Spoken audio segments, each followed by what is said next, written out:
Omzum yükle doldu ama bende vazgeçmek yoktu. Bitmedi, bitmedi, bitirmedim.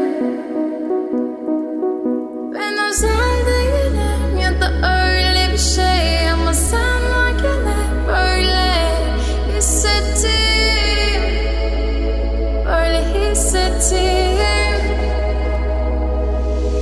Yanan her şey görünmüyor olmalı, bunu sen de hatırlarsın da artık